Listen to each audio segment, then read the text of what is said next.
Maka Buya berwasiat agar yang pertama semua umat Islam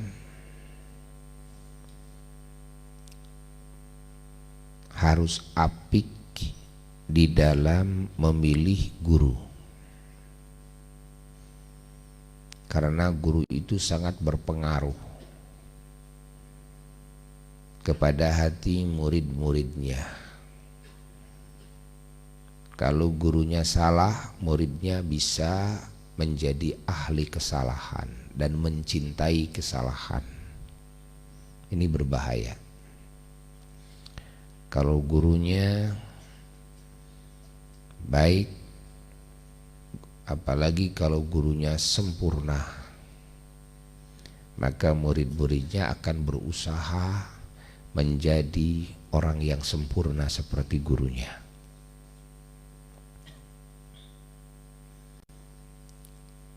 Kalau gurunya akhlaknya cacat, tercela, maka muridnya akan memperkuat ketercelaan akhlak gurunya, dan muridnya juga akan menjadi ahli akhlak ketercelaan.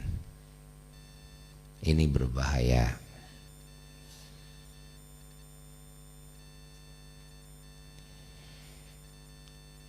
Maka sekarang harus betul-betul hati-hati, karena banyaknya yang bermunculan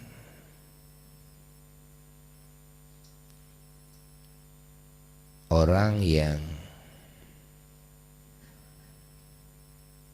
membawa atas nama agama, atas nama Quran, atas nama sunnah. Lalu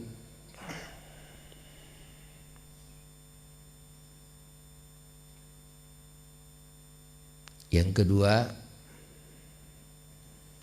Buya berwasiat agar semua umat Islam, wabil khusus jamaah Buya, enjoy semuanya mengaji dan beramal, juga berdakwah sesuai dengan manhaj nubuwah, dengan jalan kenabian, cara kenabian. Jangan dengan cara hawa nafsu kita, tapi dengan cara kenabian, dengan ilmiah, hujah-hujah yang kuat, dengan niat-niat yang tulus karena Allah, dengan penuh akhlak yang mulia. Dakwah dengan amal yang soleh, dakwah dengan kalimat thayyibah, dan juga dengan penuh doa dan penuh kasih sayang. Terus enjoy seperti itu. Lalu yang ketiga, Buya minta jangan ikut komen ketika melihat ada permasalahan yang terjadi di kalangan umat Islam, ya. Maka bagi jamaah Buya, bagi muslimin muslimat yang kita masih awam, kita semuanya seyogyanya tidak ikut-ikutan komen, diam saja, tapi ikut mendoakan agar siapapun di antara kita mendapatkan hidayah dari Allah, agar umat Islam tetap bersatu, agar umat Islam diselamatkan dari segala fitnah, dari segala musibah, dari segala bencana, agar dijauhkan dari segala kerugian, dari permusuhan. Terus kita berdoa. Dan juga doakan negara kita, doakan bangsa kita secara keseluruhan agar tetap aman, agar tetap kondusif, kan? Lalu Buya meminta kepada para tokoh, para ustadz, para ulama, terutama Buya wasiat kepada diri Buya pribadi dan keluarga dan jamaah yang mempunyai kelebihan dalam ilmu pengetahuan, agar terus mendidik umat dengan sebaik-baiknya pendidikan, mengenalkan umat kepada Allah dengan sebetul-betulnya, mengenalkan umat kepada baginda Nabi besar Muhammad sallallahu alaihi wa alihi wasallam, dan juga agar mendidik umat di dalam akhlak yang mulia dan di dalam amal-amal yang saleh, dalam niat-niat yang agung, dalam ucapan-ucapan yang baik,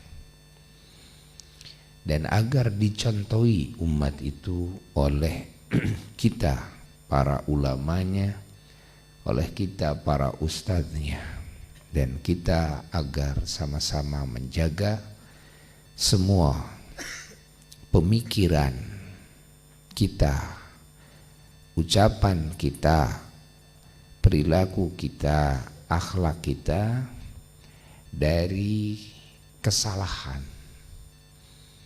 terutama kesalahan yang akan menjadi fitnah bagi umat, yang akan menjadikan akhlak umat menjadi tercelah, yang akan melahirkan keributan, perpecahan, permusuhan di kalangan umat,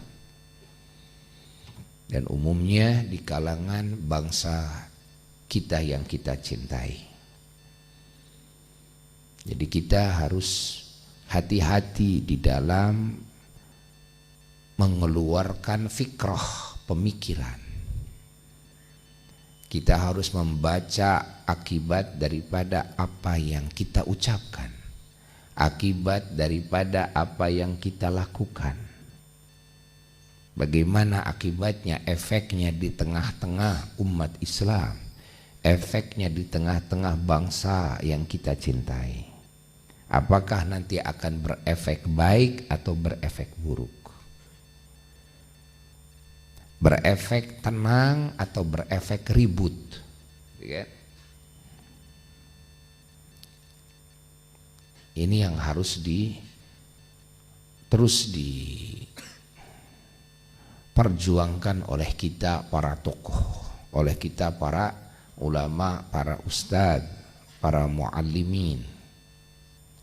Karena kita sebagai para ulama, para ustadz, para da'i, para mubalighin, tetap kita akan didengar walaupun oleh sebahagian, namun yang sebahagian ini kan jumlahnya banyak.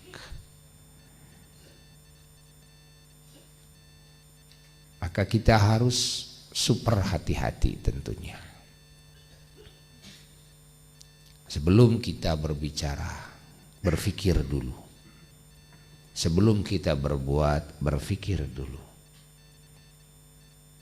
Sebelum kita mengambil tindakan-tindakan, sikap-sikap yang konkret, berpikir dulu bagaimana akibatnya, dibaca dulu.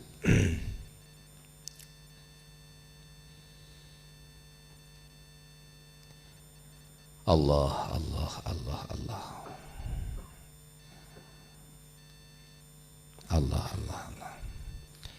Kita harus tahu bahwa di Indonesia ini mayoritas mazhab Syafi'i satu. Kan? Dan kita harus tahu bahwa dalam akidah kita ini semuanya Asy'ariyah, Maturidiyah. Ini harus tahu. Jadi kalau kita mau berbicara tentang urusan fikih, maka suguhkan kepada umat yang mayoritas mazhab Syafi'i ini semua pemikiran-pemikiran Syafi'iyah. Suguhkan kepada umat yang mayoritas ini, kan, keilmuan dan amaliyah Syafi'iyah. Mungkin ada yang bukan mazhab Syafi'i jelas di Indonesia ini, namun sedikit. Kalau kita mau menyuguhkan suguhan-suguhan bagi saudara-saudara kita yang bermadhab luar daripada madhab Syafi'i, silahkan sebahagiannya sisihkan untuk saudara-saudara kita yang bermadhab di luar Syafi'iyah. Namun itu sedikit, ketahui. Jangan sampai begini, kita sebagai kiai lalu mengeluarkan statement yang justru bertolak belakang dengan madhab Syafi'i. Ini ribut nanti. Padahal kita Syafi'i, kan? Kita kiai Syafi'i, nah, kita Ustadz Syafi'i ya. Kenapa pemikiran kita keluar daripada madhab Syafi'i? Kenapa amaliyah kita keluar daripada madhab Syafi'i? Yang ini akan menjadikan ribut di kalangan umat terbanyak. Ini bahaya. Ini bahaya. Apalagi di dalam akidah. Ya, bahwa akidah muslimin adalah akidah ahli sunnah wal jamaah, ya, yang sama dengan akidahnya Imam Asy'ari dan Imam Maturidi.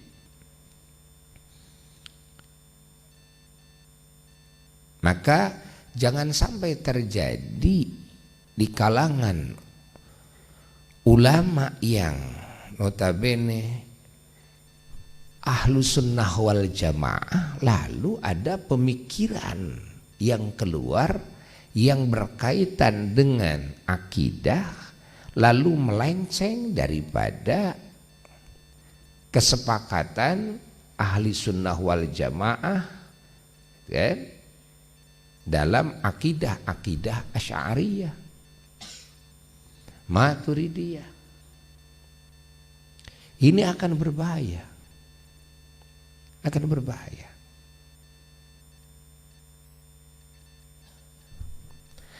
Maka para ulama harus terus rajin melalui semua media yang ada. Ulama-ulama ahli sunnah wal jamaah rajin terus menjelaskan kepada umat tentang akidah-akidah ahli sunnah wal jamaah dan juga tentang keilmuan-keilmuan di dalam syariat yang sesuai dengan madhab Imam Syafi'i. Karena Indonesia ini mayoritas madhab Syafi'i. Itu dulu utamakan. Kalau ada waktu untuk menyuguhkan bagi saudara-saudara kita yang bermadhab Maliki, Hanafi, Hambali, silahkan. Itu kan sedikit. Sedikit. Sebetulnya bagi madhab Syafi'i sedikit manfaatnya ketika waktu dihabiskan oleh kita sebagai kiai untuk membahas madhab yang lain. Bagi umat Islam yang bermadhab Syafi'i sebetulnya kurang manfaat kalau disuguhi pendapat-pendapat yang berbeda dengan mazhab Syafi'i itu sendiri, ya kan? Pahami? Ini kan khusus bagi kita saja, ya, bagi para ulama saja. Bagi para ulama ya jelas mengetahui kepada mazhab-mazhab yang lain. Tapi kalau bagi umat yang masih awam, dalam mazhab Syafi'i juga masih awam, tidak perlu disuguhi mazhab yang lain. Sempurnakan dulu umat ini dalam mazhab Syafi'inya. Gak usah dibahas masalah-masalah perbedaan pendapat, tidak usah. Tapi umat ini harus dididik agar toleran, menghargai kepada perbedaan pendapat di dalam fikih, ya kan? Terhadap mazhab-mazhab yang lain. Jadi umat harus dididik oleh ulama, kan? Harus memegang teguh kepada mazhab Syafi'inya, namun harus menghormati kepada mazhab yang lain di dalam apa? Urusan fikih. Begitu saja. Nanti jadi puyeng umat ini, dikasih perbedaan pendapat menurut mazhab ini begini, jadi puyeng. Terus saya harus bagaimana? Kan? Mana yang harus saya lakukan? Kalau memang ujung-ujungnya yang harus dilakukan adalah sesuai dengan mazhabnya, sudah didik saja mazhab itu dengan sempurna. Sampai mereka mati, sampai mereka menghadap Allah Subhanahu wa ta'ala sesuai dengan mazhab yang dipegang teguh oleh mereka. Jangan sampai lalu digoyahkan hatinya, kan? Sehingga mereka jadi kesulitan, kan? Atau mereka menjadi orang yang lancang jadinya, mencelak-mencelok jadinya. Karena kita sebagai ulama tidak mampu mendidik dengan niat-niatnya, mendidik dengan akhlak dalamnya. Ingat, tidak mampu kita. Hingga boleh jadi ketika kita bicarakan tentang perbedaan mazhab kepada orang awam yang tadinya mazhab Syafi'i, ketika diceritakan tentang perbedaan mazhab, dia tidak bisa dijamin. Ingat, akhlaknya tidak bisa dijamin. Apakah akhlaknya akan tetap baik, gitu kan?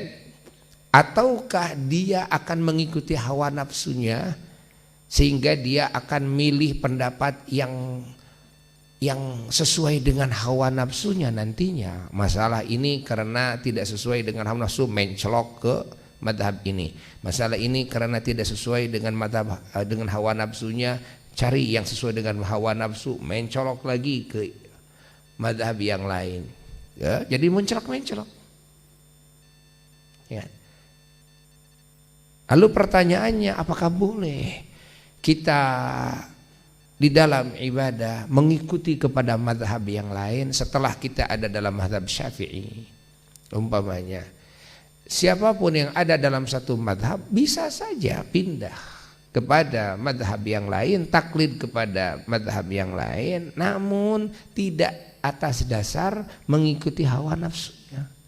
Nah, ini catatannya, tidak atas dasar mengikuti hawa nafsunya. Hatta kita sebagai ulama, Mama Eyang Rende, Ahmad Zakaria Rende, itu dalam 1 tahun itu 4 madhab, itu kan? Jadi 3 bulan madhab Syafi'i, 3 bulan madhab Maliki, 3 bulan madhab Hanafi, 3 bulan madhab Hambali, begitu aja muter, ya kan? Silakan, memang sengaja seperti itu. Bukan karena mengikuti hawa nafsu, mencolok sini, kan? Tidak. Itu bisa digunakan karena kemaslahatan umum, itu bisa digunakan karena darurat, itu kan? Nah, lihat. Allah, Allah, Allah, Allah, Allah. Lalu di dalam fatwa kita sebagai ulama tidak boleh kita memfatwakan kepada umat muslimin dengan fatwa yang dhaif. Dalam fatwa tidak boleh. Ya. Contoh seperti mana kita sebagai ulama lalu memfatwakan kepada umat bahwa menjamak dibolehkan walaupun kurang dari 2 marhalah karena ada dasar hadis dhaif umpamanya. Tidak boleh. Tidak boleh. Ini menentukan wajib dan menentukan haram. Ya. Sah dan tidak sahnya.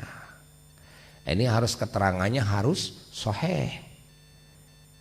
Karena keterangan yang menyangkut dengan bolehnya dijamak kurang dari 2 marhalah, kan? Bukan qasar, hanya jamak saja tanpa qasar, ini keterangannya dhaif. Tidak boleh dhaif difatwakan walaupun boleh yang dhaif diamalkan. Berarti kan? Tapi tidak boleh difatwakan. Nah, mungkin sewaktu-waktu untuk diamalkan bisa saja terjadi untuk diamalkan, gitu kan? Tapi kalau untuk difatwakan jangan.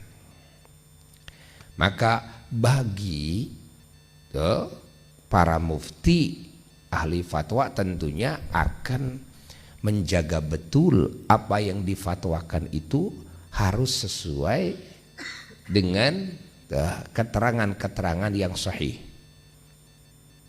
kan? Harus sesuai dengan hasil ijtihad para ulama yang mu'tamad, yang rajih, kan? Jangan yang marjuh, ya, yang sahih, yang qawi, yang kuat.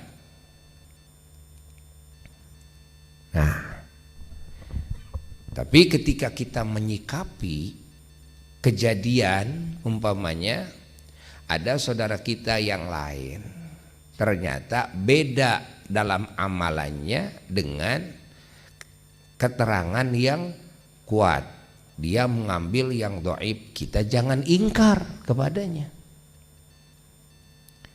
Kita jangan jadi jelek, kita jangan memusuhi, kita jangan benci. Selama saudara kita menjalankan satu amalan yang bersandar kepada pendapat ulama mujtahid. Ingat, ulama mujtahid di dalam masalah yang diikhtilafkan. Kan? Ingat, dalam masalah yang diikhtilafkan, tidak di dalam masalah yang sudah diijma'kan. Kalau dalam masalah yang sudah diijma'kan tidak boleh ada beda. Tapi kalau masalah yang diikhtilafkan, maka kita harus toleransi terhadap perbedaan tersebut. Ingat, tidak boleh ingkar. Apalagi kepada ulama, yang tentunya ulama memakai dasar-dasar ilmu, ya kan? Kepada orang umum saja kita harus baik sangka, ya kan?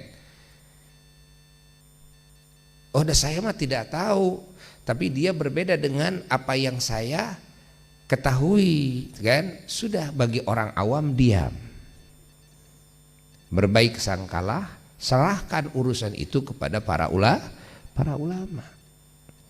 Pegang teguh oleh kita apa yang kita kaji daripada para ulama, lalu amalkan, lalu sebarkan. Enjoy saja begitu, nggak usah masuk kita kepada medan, kan, perdebatan. Karena kita tidak layak untuk ikut masuk ke dalam medan diskusi dan munadharah, karena bahan kita masih kurang, kan? diam saja, berdoa saja kepada Allah agar kita semua dikasih hidayah oleh Allah kepada segala hal yang Allah ridhai. Sudah begitu. Itu cara menyikapi. Ya, itu cara menyikapi.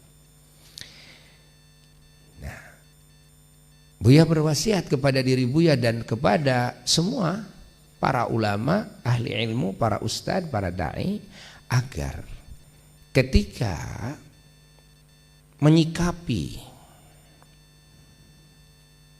berbagai permasalahan yang ada, yang muncul, nah, terutama ini yang dianggap jelas-jelas berbeda dengan kan, ahli sunnah wal jamaah dalam akidah, atau berbeda di dalam madhab, ketika ada yang memunculkan fatwa-fatwa yang berbeda di tengah-tengah masyarakat yang madhabnya Syafi'i umpamanya, kan?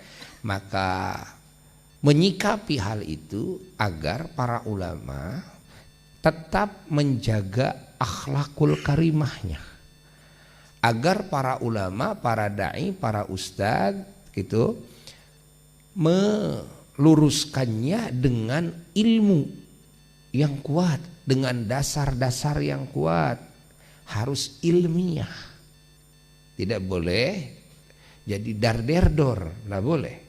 Akhirnya mencaci orangnya, akhirnya itu kan mengajak masyarakat agar benci kepada orang ini. Jangan.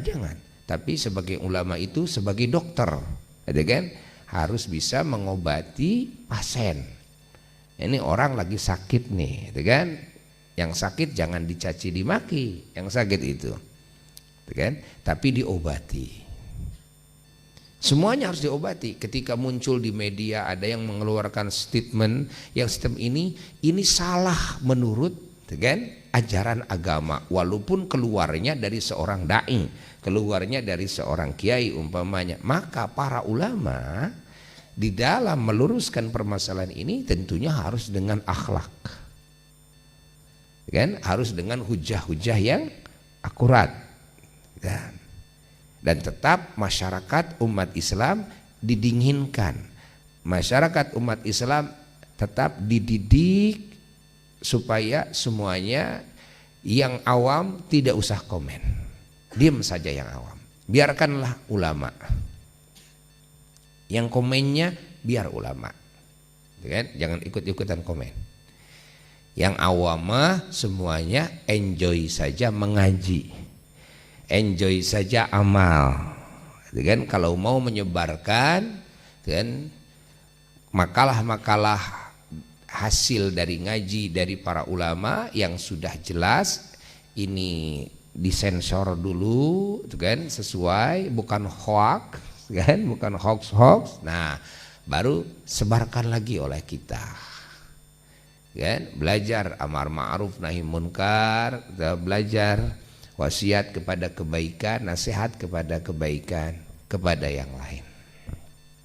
Begitu saja bagi orang yang awam, kan? Allah. Dan tentunya kalau para ulama akan selalu terus berdoa, ya, di samping dengan akhlak, dengan hujah-hujah yang kuat, dengan doa juga, dan tetap menjaga silaturahmi, dan tetap juga mendidik masyarakat muslim yang awam agar semuanya dingin, agar semuanya tidak ikut campur, kan, kepada urusan yang memang yang bisa menangani hanyalah para ulama, kan? Nah, ini wasiat Buya sekarang, karena sekarang ya zaman udah kita ada di masa yang mulai terus bermunculan fitnah-fitnah agama, ya. Fitnah-fitnah agama bermunculan. Jadi kalau masyarakat ngerti semuanya, umat Islam yang awam ngerti, diem saja umat Islam ngerti, biarlah para ulama. Kayak gini nggak akan menjadi ribut bagi umat Islam. Tuh. Tetap umat Islam akan dingin, tetap hadir dalam majelis ilmu ramai dengan amal itu kan, tanpa ada keributan. Ya. Nanti ulama pun juga tentunya ulama akan menyikapi permasalahan itu dengan bijak, dengan akhlak, dengan hujah-hujah yang kuat, gitu. Ilmiah, bukan sesuai dengan hawa nafsu, tidak, tapi ilmiah, kan? Allah, Allah, Allah, Allah, Allah, Allah. Buya khawatir ya sekarang ya, jadi panas di kalangan umat Islam. Jangan. Ya, jangan. Dinginkan oleh kita. Saling nasihat menasihati. Biarkanlah ulama nanti yang menyelesaikannya. Allah, kita semua berdoa agar Allah menjaga seluruh umat Islam dimanapun berada. Agar umat Islam selalu dijaga oleh Allah dari segala kejelekan, dari segala fitnah, dari segala musibah, agar selalu terus dikasih hidayah oleh Allah dan disempurnakan hidayahnya, disempurnakan taufiknya, kan? Dan juga orang-orang yang belum mendapatkan hidayah di luar daripada umat Islam, semoga semuanya mendapatkan hidayah dari Allah Ta'ala, kan? Dan orang-orang yang sengaja mau menghancurkan umat Islam, mau memecah belahkan umat Islam daripada golongan kaum-kaum munafik yang hatinya tidak iman, kan? Tapi dohirnya memperlihatkan keimanan, dohirnya memperlihatkan keislamannya, kan? Ini kita harus sangat-sangat super ketat, hati-hati, kan? Ketika kita mendengar, melihat ada ucapan, ada pemikiran, ada sikap yang ini hanya akan memperkeruh, hanya akan menimbulkan gejolak di kalangan umat Islam, hanya akan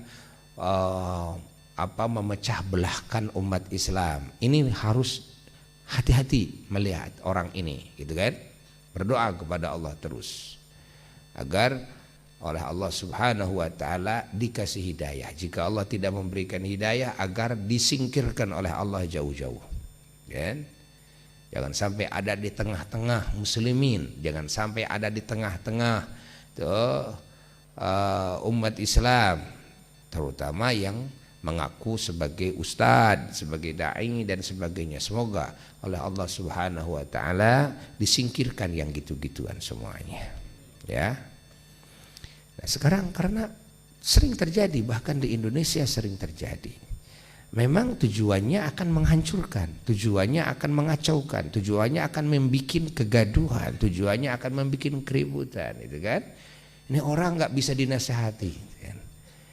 Ini orang nggak sadar-sadar. Ini orang memang punya tujuan lain. Beda dengan orang yang memang terpleset kesalahan. Kalau kesalahan akan dilihat nanti. Ya, dia bertobat, dia merasa salah, gitu kan? Dia meminta maaf kepada umat Islam, gitu kan? Dia merubah pemikirannya, dia merubah langkah-langkahnya jadi lebih baik. Karena memang tadinya juga tidak ada tujuan. Mungkin, kan? Walaupun di diri seorang ustadz, seorang kiai masih ada pemikiran-pemikiran yang memang pemikiran ini masih belum sesuai dengan kebenaran. Mungkin saja di dalam masalah agama ada yang belum dikuasai, ini kan? Bisa itu terjadi, bisa saja itu terjadi. Karena masalah di dalam syariat saja sangat banyak sekali. Masalah yang berhubungan dengan sholat saja banyak sekali. Mungkin globalnya atau sedikit daripada masalah sholat sudah bisa diketahui, tapi masih ada masalah-masalah yang berhubungan dengan sholat yang belum dikuasai oleh seorang ulama umpamanya, oleh seorang ustadz umpamanya, apalagi dengan keterangan-keterangannya, Qur'annya, hadisnya, kan, usul fikihnya dan sebagainya. Mungkin terjadi, mungkin saja terjadi, walaupun sudah jadi kiai, walaupun sudah jadi ustadz. Mungkin ada ilmu yang belum dikuasai, gitu kan? Nah, tapi kalau yang namanya ustadz, kalau yang namanya kiai, kalau yang namanya orang yang dalam hatinya memang beriman, cinta, mengagungkan kepada Allah, kepada Rasulullah SAW, kalau nanti ada yang mengingatkan itu langsung ya, tersentak dia itu, sadar, gitu kan? Sadar. Oh, saya salah, gitu kan? Saya salah. Nah, tapi kalau orang munafik tidak akan begitu. Walaupun diingatkan berkali-kali, dia tetap akan berbuat kegaduhan. Dia tetap memaksakan pemikiran diri sendiri, walaupun berefek gaduh, berefek ini pecah di kalangan umat Islam, karena tujuannya sudah begitu, karena di dalam hatinya dia munafik, ya. Bukan muslim di dalam hatinya, bukan mukmin dalam hatinya, kan? Dia munafik, orang yang tidak beriman di dalam hatinya. Ini hati-hati. Ini terjadi di zaman Nabi, ini terjadi di zaman Nabi. Namanya juga Abdullah bin Ubay. Ini sebagai gembongnya, pimpinannya kaum munafikin. Ya. Munafikin ini lebih berbahaya daripada orang yang terang-terangan tidak beriman. Lebih berbahaya kaum munafikin ini. Kita langsung menuduh dia keluar dari Islam, tidak bisa kita, kan? Kita hanya bisa menghakimi apa yang nampak saja, kan? Itu menghadapi kaum munafikin. Sehingga Rasulullah SAW mendidik sahabatnya semuanya menyikapi kaum munafikin, masya Allah, itu dengan betul-betul super ketat, agar tetap dididik supaya baik sangka, agar tetap terus didakwahi, agar tetap terus masya Allah dijaga kestabilan umat Islam ini. Kalau kaum munafikin mengeluarkan statement-statement yang ini merusak, betul kan, marwah umat Islam, cepat diklarifikasi, tapi tidak diusir kaum munafikin oleh Nabi, kan? Tidak diusir, tetap saja terus didakwahi. Ini sikap kepada umat Islam itu adalah ujian, gitu kan, dari Allah yang sangat berat ketika di tengah-tengah umat Islam ada kaum munafikin. Ujian yang sangat berat ini, tapi kita harus hadapi semuanya. Ini ujian dari Allah, harus kita hadapi. Artinya harus ditingkatkan oleh kita kehati-hatian kita, gitu kan? Harus siaga satu semuanya, karena di tengah-tengah kita ada siapa? Ada kaum munafikin. Ada kaum munafikin. Kalau orang-orang yang terang-terangan tidak beriman, ya sudah jelas lah, ya sudah jelas.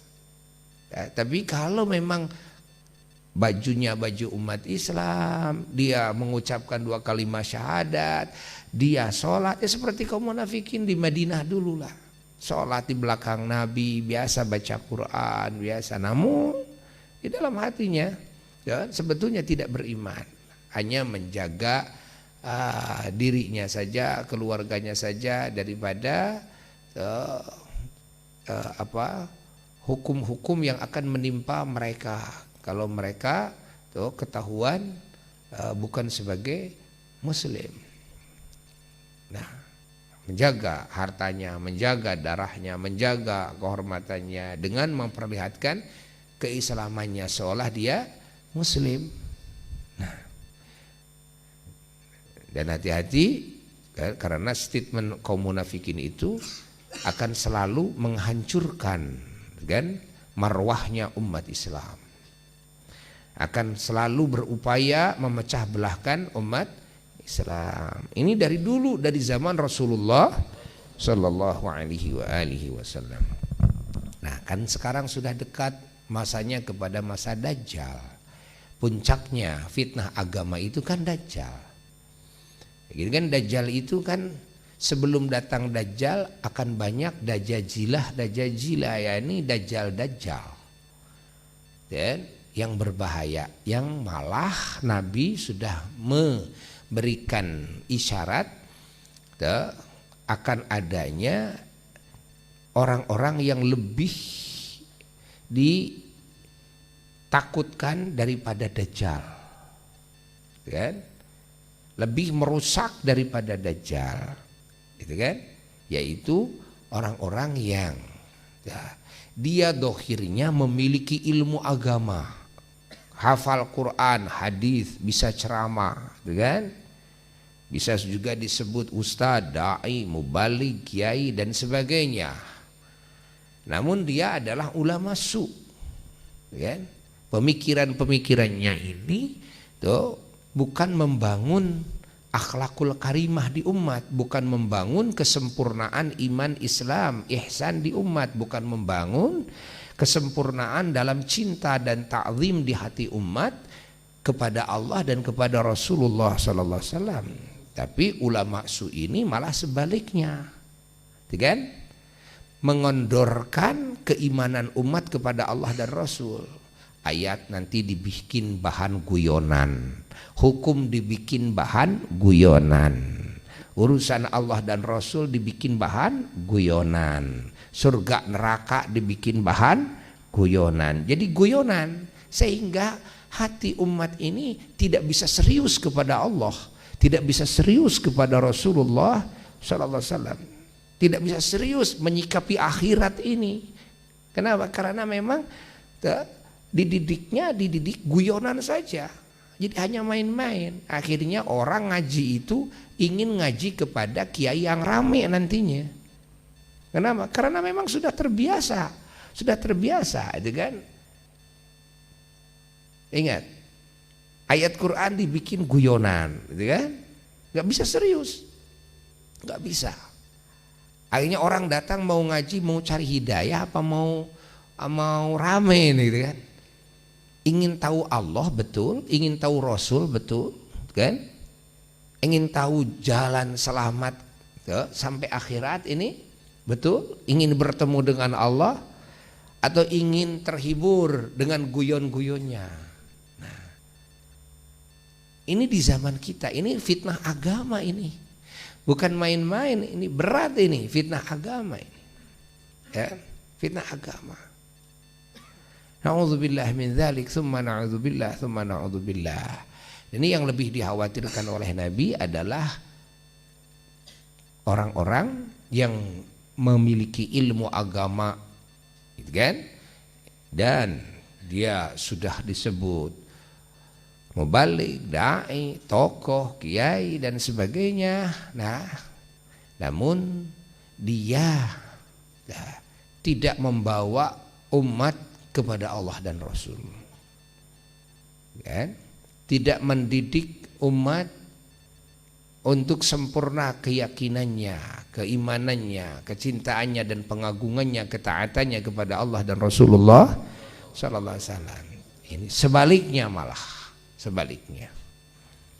Ya, yang mengeluarkan pemikiran-pemikiran yang ini justru menjadikan akhlak umat ini menjadi jelek, menjadi tercela, perbuatan umat menjadi ngawur, kan? Pemikiran umat jadi ngaco, sengaja seperti itu. Ini disebut khutobaul fitnah, yang disebut oleh Nabi khutobaul fitnah, yakni penceramah ya, yang tukang fitnah, penceramah yang tukang fitnah. Ini lebih ditakutkan daripada Dajjal. Nah, sebelum ada Dajjal beneran, akan lahir dulu khutobaul fitnah. Ya, maka kita harus faham kepada apa yang Nabi isyaratkan. Bagaimana kalau sudah terjadi seperti itu? Cepat cari ulama yang bisa jadikan panutan, benar-benar ngaji yang benar, amalkan, kan? Silahkan sebarkan lagi semampu kita. Jangan ikut komen-komen ketika ada permasalahan yang, kan, terjadi. Gak usah, biarkanlah ulama yang menangani. Kita terus berdoa, terus aja begitu ketika ada khutobaul fitnah seperti itu. Allah faham ya? Alhamdulillah, alhamdulillah, alhamdulillah. Mudah-mudahan kalimat ini manfaat. bagi Buya sendiri dan keluarga dan murid-murid jamaah, para pecinta, dan bagi semua umat Islam dimanapun berada. Mari sedikit teruskan ijazah Quran, ya, ijazah Quran. A'udzu billahi minasy syaithanir rajim.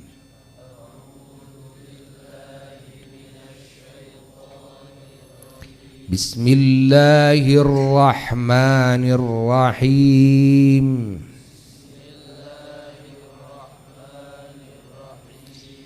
Alhamdulillahi rabbil alamin.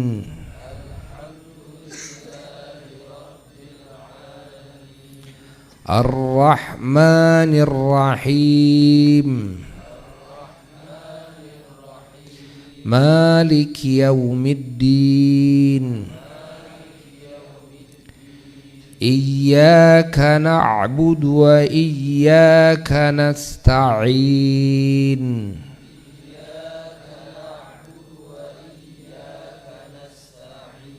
Ihdinas siratal mustaqim. Siratal ladzina an'amta 'alaihim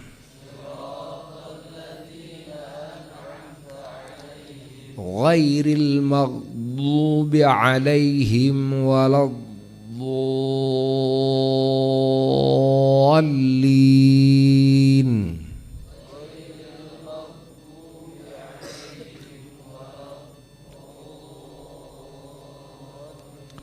Rabbi ighfirli, amin. Surat apa? Al-An'am ayat 1. Al-An'am ayat 1. Bismillahirrahmanirrahim.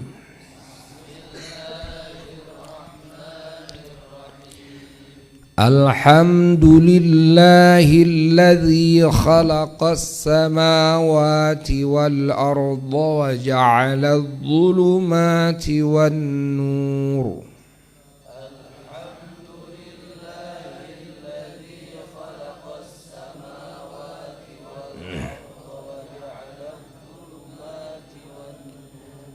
ثم الذين كفروا بربهم يعدلون.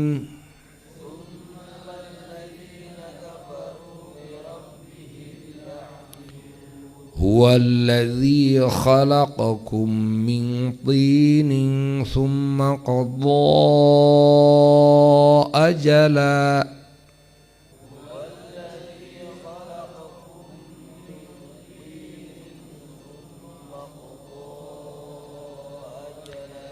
وأجل مسمى عنده ثم أنتم تمترون.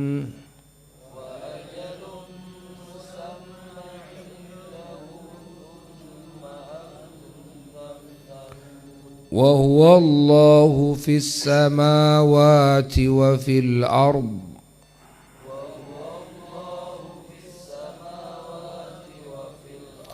يعلم سركم وجهركم ويعلم ما تكسبون.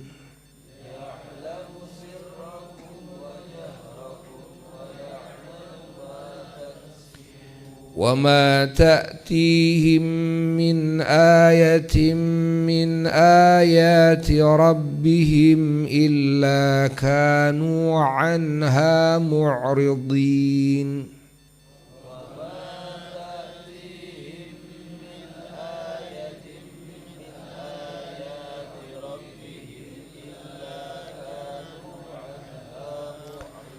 فقد كذبوا بالحق لما جاءهم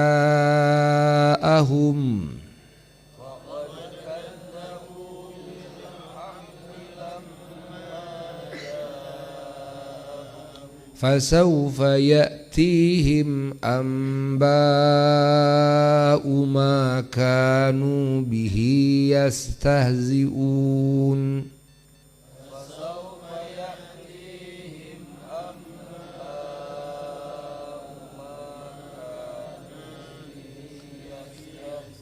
ألم يروا كم أهلكنا من قبلهم من قرن مكناهم في الأرض ما لم نمكن لكم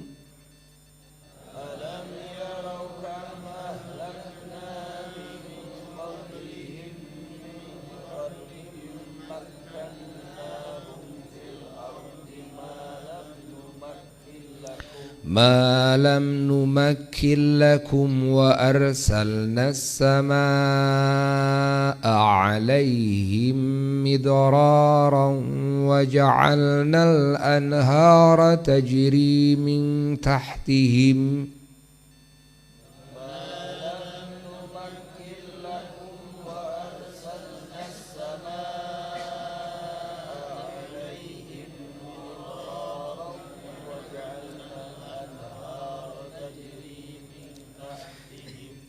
وجعلنا الأنهار تجري من تحتهم فأهلكناهم بذنوبهم وأنشأنا من بعدهم قرنا آخرين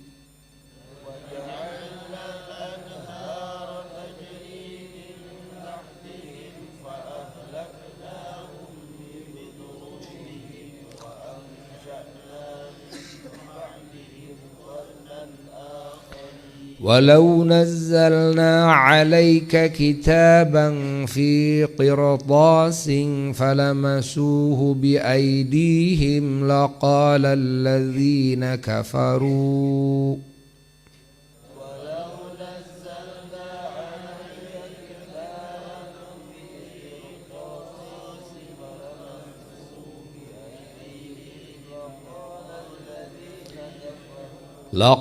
الذين كفروا إن هذا إلا سحر مبين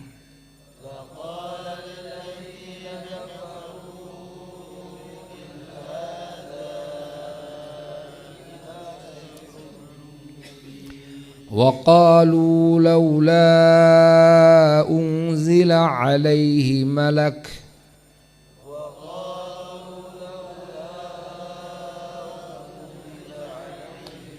ولو أنزلنا ملكا لقضي الأمر ثم لا ينظرون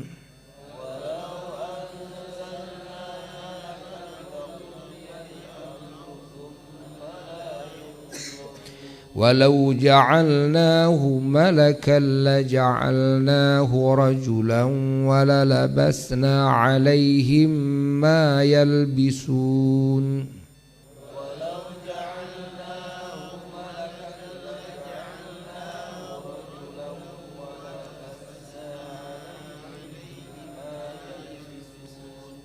ولو جعلناه ملكا لجعلناه رجلا وللبسنا عليهم ما يلبسون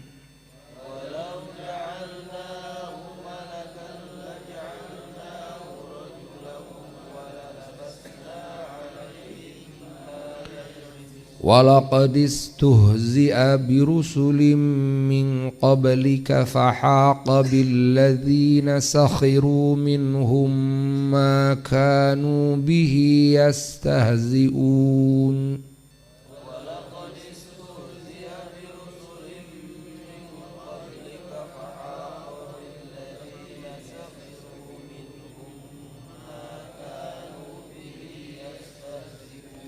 صدق الله العلي العظيم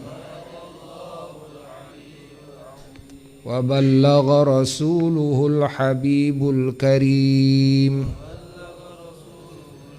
ونحن على ذلك من الشاهدين والشاكرين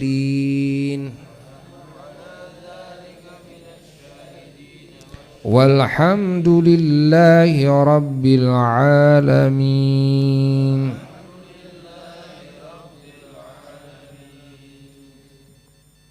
Hadratin Nabi sallallahu alaihi wasallam. Al-Fatihah.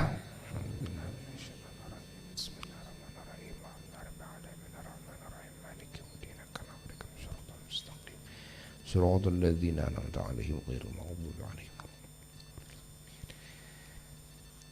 Sekian dulu ya untuk acara pengajian malam ini. Semoga semua kembali membawa barakah yang melimpah, rahmat dan ampunan, dan diijabah segala hajat. Wassalamualaikum warahmatullahi wabarakatuh.